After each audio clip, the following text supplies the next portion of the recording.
El gobierno mantiene la promesa de la recuperación salarial antes que finalice este periodo. Sin embargo, desde el PIT-CNT se señala que se viene dando una pérdida sostenida en el poder adquisitivo de los uruguayos. A todo esto, el desempleo bajó, si tomamos la comparación en el inicio de la pandemia, una situación que había generado una crisis importante en nuestro país, pero también en el último tiempo se ha dado un estancamiento en la creación de nuevos empleos. De estos y otros temas estaremos hablando esta noche. Bienvenidas, bienvenidos. Así comienza Lado B.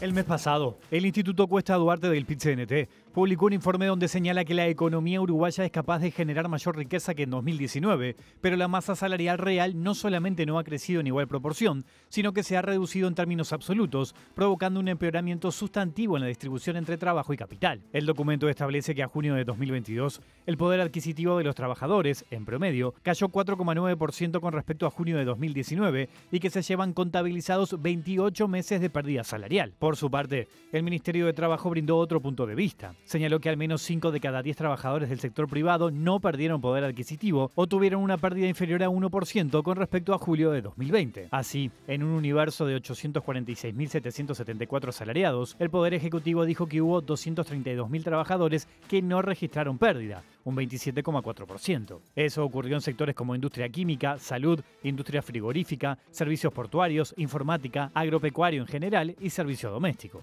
Otros 228.000, un 27%, empleados en sectores como construcción, metalúrgica, supermercados, sistema financiero, medicamentos y otros sectores rurales acumulan a la fecha una pérdida menor a 1% respecto a 2 años atrás. A mediados del año pasado, el gobierno presentó los lineamientos que guiaron la última ronda de negociación. Allí, se acordaron ajustes basados en inflación proyectada, más un componente de recuperación parcial del poder de compra perdido entre mitad de 2020 y 2021, un 4,1%, durante el periodo puente. El compromiso del Poder Ejecutivo fue que la recuperación comenzaría a darse en 2022 y se completaría en la siguiente ronda de negociación a partir de la segunda mitad de 2023, es decir, antes de finalizar el periodo de gobierno. El paso de los meses mostró que la inflación se aceleró y las metas oficiales no se cumplieron.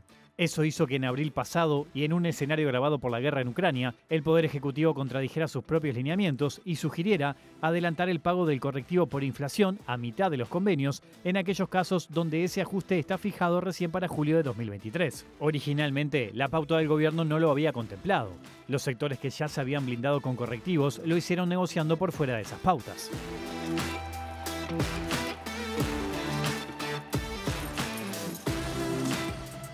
De estos y otros temas estaremos hablando esta noche aquí en vivo en Lado B, en la pantalla de TV Ciudad, con el ministro de Trabajo, Pablo Mieres. Ministro, gracias por acompañarnos. Bienvenido a Lado B. ¿Cómo anda?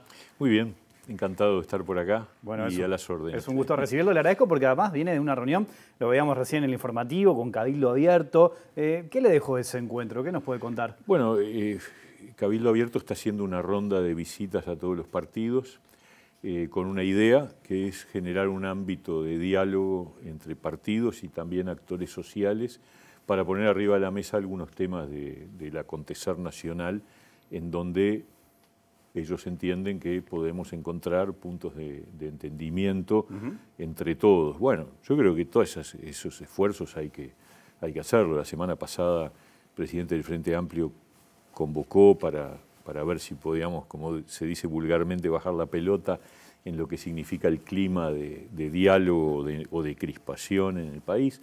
Son todas señales que van en la dirección correcta, es decir, en la búsqueda de entendimientos en el sistema político. Uruguay tiene un activo importante que son los partidos, que es su estabilidad institucional, su fortaleza democrática y obviamente siempre hay que aprovechar ese capital para lograr entendimientos lo más profundos que se puedan. En la campaña hubo cruces fuertes entre Partido Independiente y Cabildo Abierto, también por distintos temas. ¿Cómo definiría el vínculo hoy con este sector? Bueno, compartimos una coalición de gobierno con heterogeneidad. La coalición es heterogénea. Cabildo Abierto está situado más a la derecha, nosotros estamos más a la izquierda. Este es un gobierno, la interpretación que nosotros desde el Partido Independiente hacemos, un gobierno de centro, donde una buena parte de ese equilibrio en el centro depende de la actitud que el Partido Independiente ha tenido. Nosotros somos los responsables en este gobierno de avanzar en la agenda de equidad de género a través de Mónica Botero en Mujeres, responsables también de mantener una política moderna en materia de adicciones, con Daniel Radío en la Junta Nacional de Drogas, de avanzar en la modernización del Estado con Conrado Ramos en la Oficina de Servicio Civil. Javier Lacida es el presidente del Instituto de Evaluación Educativa. Y bueno, y a mí me tocó el Ministerio de Trabajo, donde estamos dando señales muy claras en la búsqueda de un diálogo permanente. Yo diría que no pasa 2 o 3 días sin que haya algún sindicato visitándonos a mi despacho. Las puertas siempre están abiertas y no le hacemos los mandados ni a los empresarios ni a los sindicatos. Es un gobierno, una gestión en donde claramente se puede decir hay una actitud de equilibrio, ¿no? Ajá, desprendo de eso que dice, ministro, o sea que el Partido Independiente vendría a ser el actor que mantiene el equilibrio para que la coalición no se vaya más a la derecha. Y lo dije ayer en un reportaje que salió publicado en El País, casi textualmente así. ¿Ah, sí? Es decir, nosotros sentimos que en los debates que hay dentro de la coalición, el Partido Independiente ha sido un partido que sin estridencias, sin armar ningún alboroto público, sin embargo ha sostenido posiciones claras en defensa de lo que nosotros creemos que es lo mejor para el país. Un país que tiene que cambiar, que tiene que impulsar una reforma educativa que apoyamos con total convicción, que tiene que abrirse al mundo. Todo eso que se está haciendo desde el gobierno nos representa porque estaba en nuestro programa de gobierno, y a la vez tiene que seguir avanzando en la agenda de derechos, para decirlo de una manera genérica, ¿no? El Partido Independiente viene de su peor votación en la última elección. Sí. ¿Dónde está hoy el partido? Si lo tuviera que definir, ¿qué nos puede contar? Es un partido socialdemócrata, es un partido que sigue pensando. Cumplimos este año 20 años, aprovecho para largar un chivo. El 25 de octubre vamos a hacer un acto de celebración de los 20 años del partido. Vamos a invitar a todo el mundo, a todo el sistema político, a los actores sociales, porque sentimos que, bueno, estos 20 años han sido 20 años de aportes, de propuestas, de ideas, y somos un actor a esta altura ya instalado en la vida política del país. Tuvimos un revolcón fuerte en el 2019, sin duda, pero la vida política tiene esas cosas, ¿no? Hay muchos partidos, ningún partido pasa la vida sin tener momentos de auge y momentos de retroceso. Hoy parece haber 2 bloques bien definidos. Si yo tomo como referencia el balotaje, que se definió por casi 30.000 votos, lo que pasó en el referéndum por la LUC también te marca que hay como 2 bloques políticos muy claros. ¿Dónde entra ahí el Partido Independiente? Está claro que somos parte del bloque de gobierno y sentimos que estamos participando de un gobierno en donde nos sentimos cómodos, como recién decía. Por lo tanto, la perspectiva es que si seguimos avanzando en dirección de los acuerdos que nosotros firmamos en el compromiso con el país y que están en línea con nuestro programa de gobierno, obviamente va a haber una continuidad, ¿no? ¿Será candidato a la presidencia en la próxima elección? Faltan 2 años, ¿no? Todo el mundo dice eso. Sí, faltan 2 años, no es tiempo de candidatura. Claro. Lo que es claro es que el Partido Independiente va a ser una opción político-electoral en el 2024 y obviamente la decisión la tiene que tomar el partido en sus organismos colectivos, pero obviamente no es descartable que yo sea nuevamente el candidato del partido. ¿Y a dónde fueron a parar, cree, esos votos que perdió el Partido Independiente en la última elección? Bueno, yo tengo la opinión de que lo que pasó en el 2019 estuvo vinculado a que en el Partido Colorado emergió una candidatura con un perfil, con un discurso parecido al nuestro. Usted dice el de Talvi. El de Talvi, sí. Que ya no está, ¿no? Que ya no está. Pero eso me parece que fue parte de nuestro problema electoral, una visualización de una imagen que era nueva. Yo creo que la gente en buena medida en el 2019 buscó una parte del electorado, la renovación, y bueno, Ernesto Talvi representó eso y tuvo un discurso muy socialdemócrata. Y bueno, y eso para nosotros fue una dificultad porque había un competidor y además había un escenario político con muchos más actores de los que había habido históricamente desde que nosotros habíamos surgido en el 2004. Había 4 partidos, siempre. El Frente Amplio, el Partido Colorado, el Partido Nacional y el Partido Independiente. Y eso fue así en el 2004, 2009, 2014. En 2019 emergió Partido de la Gente, Cabildo Abierto, aparecieron nuevas candidaturas que no tenían pasado político, como Sartori en el Partido Nacional, Talvi en el Partido Colorado. O sea, el escenario se movió mucho y ahí el Partido Independiente perdió pie. Yo creo que esta vez las cosas, de aquí a 2 años vaya a saber qué puede pasar, pero en definitiva hay como un escenario, como tú decías, básicamente en 2 bloques, donde el Partido Independiente es la pata socialdemócrata del bloque de la coalición de gobierno. Recién mencionaba, falta todavía para la elección, pero acá han pasado un montón de dirigentes políticos de todos los partidos y quieran o no, están hablando, ¿no? Hablan, sí. Hay algunos nombres que se mencionan, qué va a pasar con determinados sectores.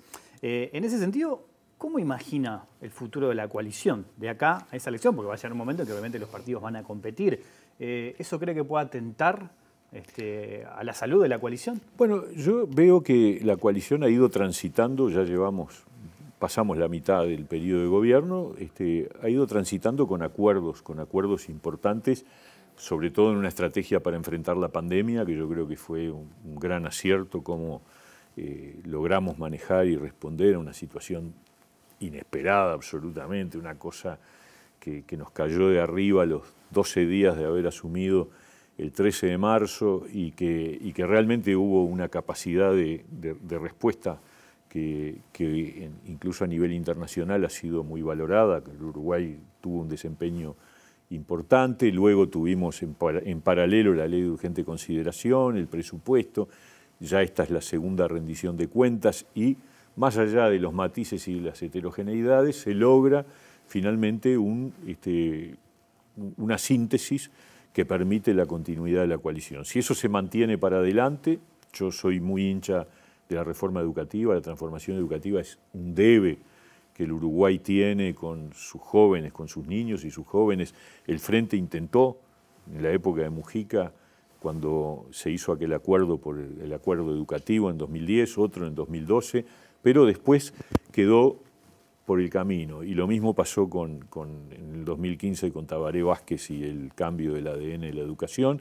Y bueno, ahora estamos en una transformación educativa que yo creo que esta sí no se puede frenar, hay que seguir avanzando. Lamentablemente hay sectores que no entienden que hay que cambiar, que son defensores del statu quo, pero el gobierno tiene un compromiso que es con la gente y particularmente con los gurises más débiles, que son los que se quedan por el camino en la educación actual. Entonces, esa transformación educativa cuenta con el respaldo más cálido del Partido Independiente.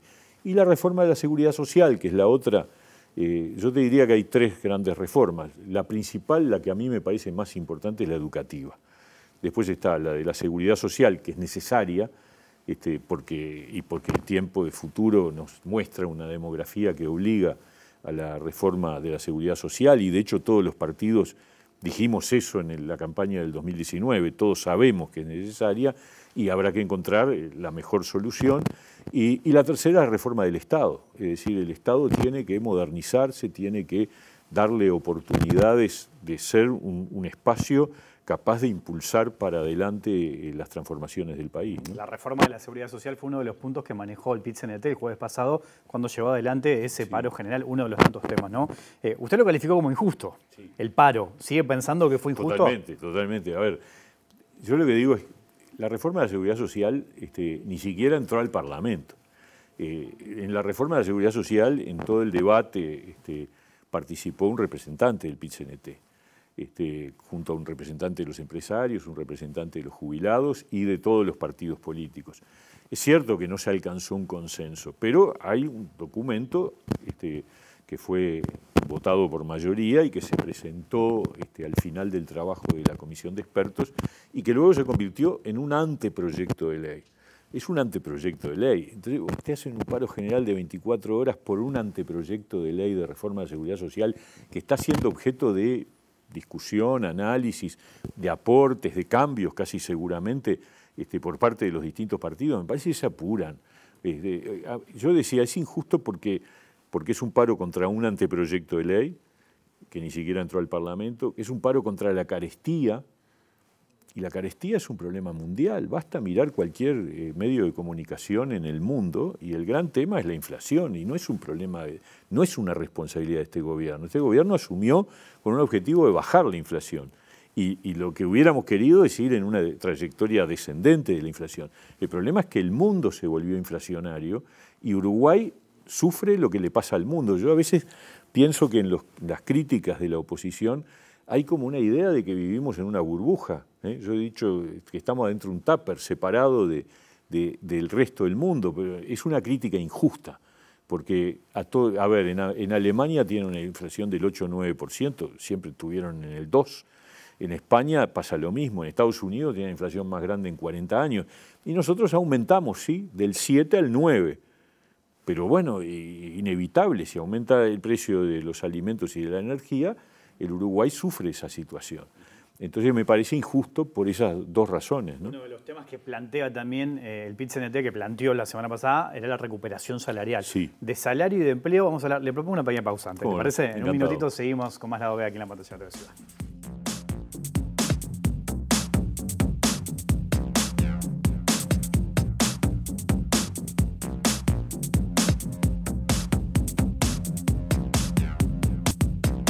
Seguimos en vivo aquí en Lado B, en la pantalla de TV Ciudad, conversando con el ministro de Trabajo, Pablo Mieres. Recién en el bloque anterior hablábamos de estos reclamos del PIT-CNT, ¿no? Del jueves pasado en el paro general, y uno de los aspectos que marca la central sindical es la recuperación salarial. En ese sentido yo manejaba recién en la introducción que el gobierno mantiene la promesa de recuperación al final de este mandato. Eso sigue en pie. Totalmente. Es un compromiso que asumimos, es una convicción además desde el Partido Independiente total. Es más, yo diría que el objetivo, el planteo del gobierno en el programa del Compromiso por el País era que no hubiera caída del poder adquisitivo del salario. Lo que pasa es que nos cayó la pandemia y en el mundo entero cayó el salario. Eso yo creo que también, otra vez, hay que poner en contexto. En el mundo, entre el 2020 y 2021, el salario cayó un 6% en el mundo, además de que se perdieron 150 millones de puestos de trabajo. Pero 6% cayó el salario, son datos de la OIT. En España este año, con la inflación, se llevan perdidos 5% de salario real, de poder adquisitivo del salario. Entonces, Uruguay no podía ser una excepción, era imposible.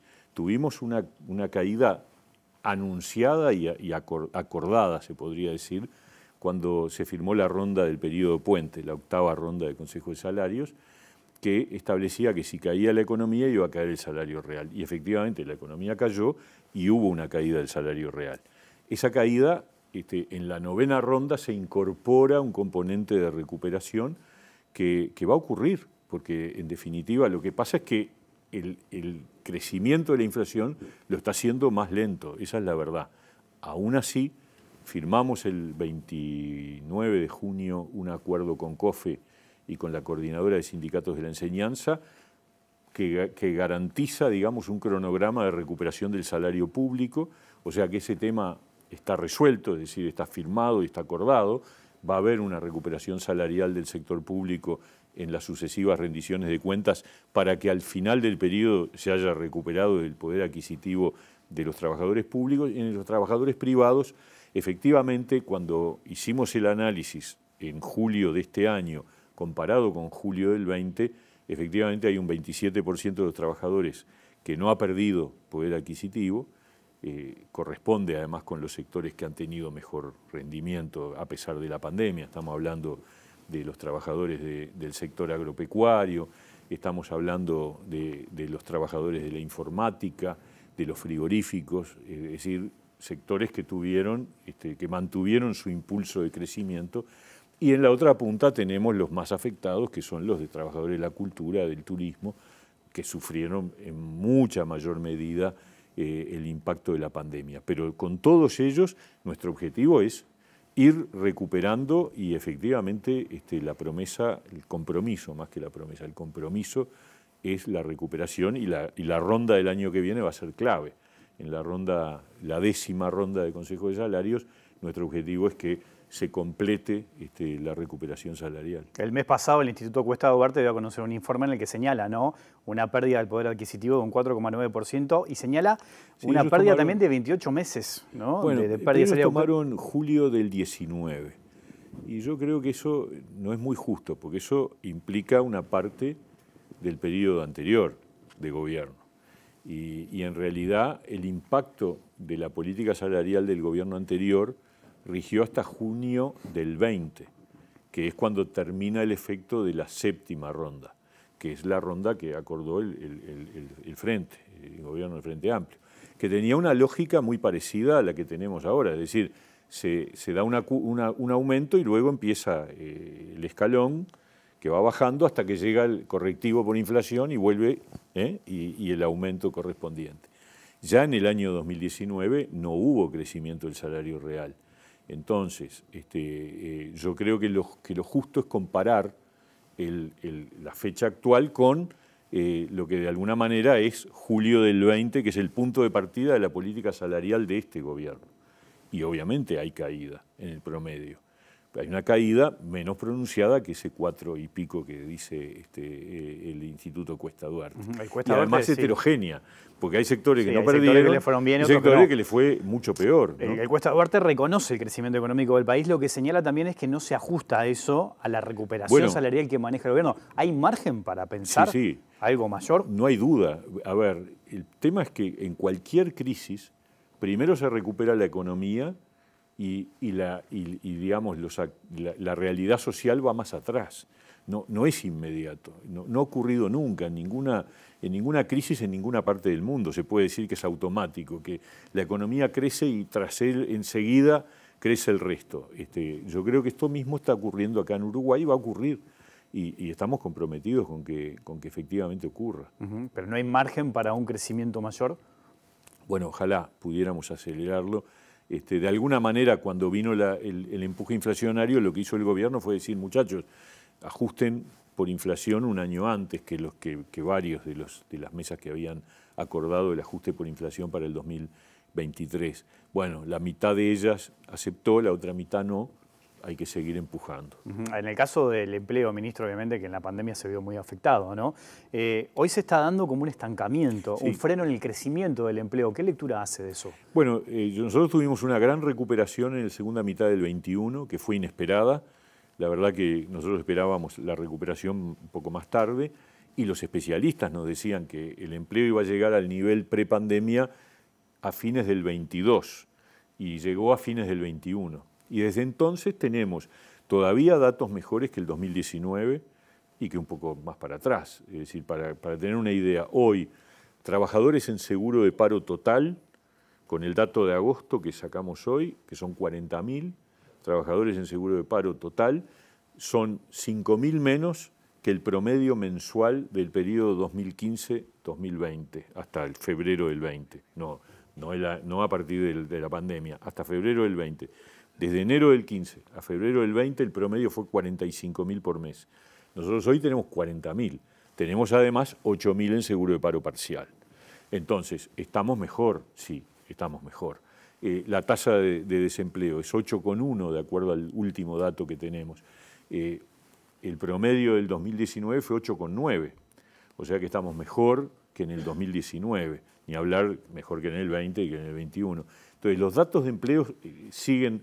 A ver, no siguen creciendo en su mejora, están más o menos, como tú decís, estabilizados o frenados, pero siguen estando mejor en todos los indicadores que el par de años antes previo a la pandemia. Otro tema es la calidad del empleo, ¿no? Que ese es un tema de discusión importante, porque también es cierto que hubo una creación importante de puestos de trabajo, algunos afrales, muchos también vinculados a los jornales solidarios, que eran transitorios.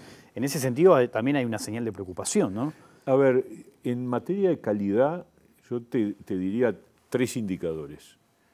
Uno, el subempleo. Yo creo que ese es un indicador de calidad, porque la cantidad de trabajadores, ¿qué mide el subempleo? El trabajador que trabaja menos de lo que querría en cantidad de tiempo. Bueno, el subempleo está igual que antes de la pandemia, 9%. Cantidad de horas trabajadas. La cantidad de horas trabajadas volvió al mismo nivel que antes de la pandemia. Y la informalidad, que habla también de la calidad del empleo, porque cuanto más informal es, menos calidad, porque hay menos protección, bajó 4 puntos. Nosotros teníamos, el Uruguay tenía un 25% de informales hasta el momento que empieza la pandemia y ahora tenemos un 21%. Y eso es una señal positiva, quiere decir que hay más trabajadores, de todos los trabajadores que hay en el país, hay más formales que antes. Estamos casi en el 80 y antes estábamos en el 75. Entonces, no hay señales que digan que la calidad del empleo bajó. Sí hubo deterioro del salario real, pero no de la calidad de los puestos de trabajo. Me parece que estas cosas es importante distinguirlas. ¿Hay que seguir trabajando? Sí. ¿Uno se queda conforme y satisfecho? No, porque también es cierto que cuando empezó la pandemia, cuando asumió este gobierno, veníamos en una declinación en materia de empleo. El empleo venía bajando desde el 2015 en adelante en cantidad de puestos de trabajo, en aumento del desempleo. Hubo un periodo de 4 o 5 años en caída. Entonces ahora, después pegamos el bajón y ahora recuperamos más arriba que el 19, pero todavía no estamos conformes, no hemos llegado a niveles como fue de repente de 2013, 2014, que estábamos en cifras mucho mejores. Ministro, se nos terminó el tiempo, la seguimos en otro momento, ¿le parece? Le agradezco mucho su visita aquí a la OE. Un gusto, encantado. Nosotros nos vamos, se viene autorreportaje, después la letra chica y a las 22 horas línea de 3. Nosotros volvemos mañana en vivo a las 20 horas. Que pasen bien, chao.